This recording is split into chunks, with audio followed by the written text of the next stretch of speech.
नमस्कार, मैं हूं मुकेश झा। आप देख रहे हैं ट्रू फैक्ट न्यूज। बिहार के सीतामढ़ी जिला के रून्नी सैदपुर प्रखंड अंतर्गत क्षेत्र संख्या 12 से जिला परिषद सदस्य पद के लिए जनता ने पुनः ताजपोशी दी है श्रीमती मुनीता देवी को।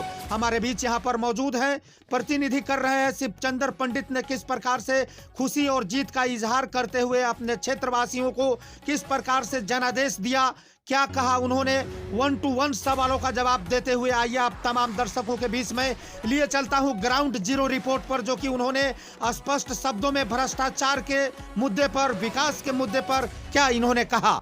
देखिए, श्रीमती मुनीता देवी 2016 में चुनाव जीती।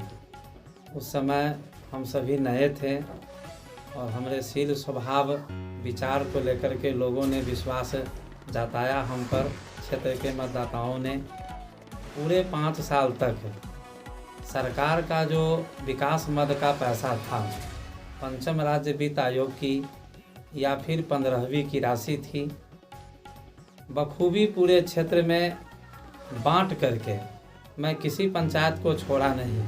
केवल एक महिसार पंचायत रह गया जहां मेरे द्वारा कोई वर्क नहीं हुआ।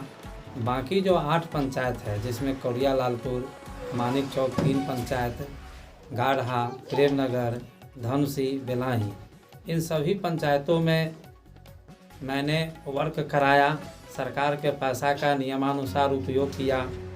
इसके अलावे भी कुछ ऐसी योजनाएं हैं जो हम जानते थे जिला परिषद के माध्यम से संभव नहीं है।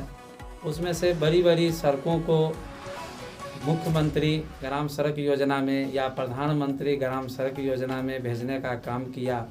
कुछ में से कुछ सड़कें बनी भी है और कुछ प्रोसेस में भी है। उसके अलावे हॉस्पिटल का मुद्दा है, उसको भी हमने उठाया।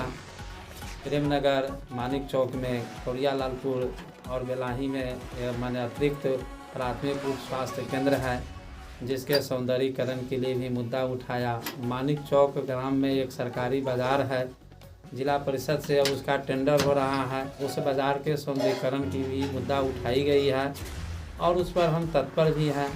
हमारे क्षेत्र में मानिक चौक में 2 नलकूप पहले से सरकारी जो जर्जर अवस्था में, हाँ, उस मुद्दा को ही उठा करके उस से एक को चालू करा दिया गया जो मानिक चौक दक्षिणी में पड़ता है, और एक अभी चालू नहीं हो पाया है। आपने एक बहुत अच्छा बात बोली है, जो कि ऐसा बहुत कम ही प्रतिनिधि और प्रत्याशी इस बात को बोलते हैं। अफसरशाही को लेकर के आपने उठाया है, यह काफ़ी सोचनीय शब्द है। इस पर कैसे, किस प्रकार से अफसरशाही आप लोगों के कार्यों में की जाती है, इसके बारे में बताएंगे। जनता सुनना चाहती है इस बात को। कार्य का विलंब होना न्याय के न मिलने के बराबर होता है, और सरकार का जो पैसा आता है क्षेत्र विकास के लिए, तो उसका टाइम बाउंड होना चाहिए और निश्चित रूप से धरातल पर वर्क हो। अफसर को ईमानदार होने की ज़रूरत है। हालांकि कहा जाता है जो अमुक ने पैसा लिया अमुक ने लिया, वैसे कहिएगा तो अफसरशाही बढ़ावा देने में आम आदमी का भी योगदान है। हालांकि सरकार अपने स्तर से भ्रष्टाचार को रोकने के लिए कई इकाइयाँ बनाई है, लेकिन उस इकाई तक लोग पहुंच नहीं पाते हैं और जनता ठीक से सूचना भी नहीं देती है। लेकिन जनता जब फंस जाती है किसी कार्य में, तब जाकर के वो सूचना देती है जो अमुक ने हमसे इतना पैसा ले लिया, अमुक ने इतना पैसा ले लिया, बाद में पता चलता है।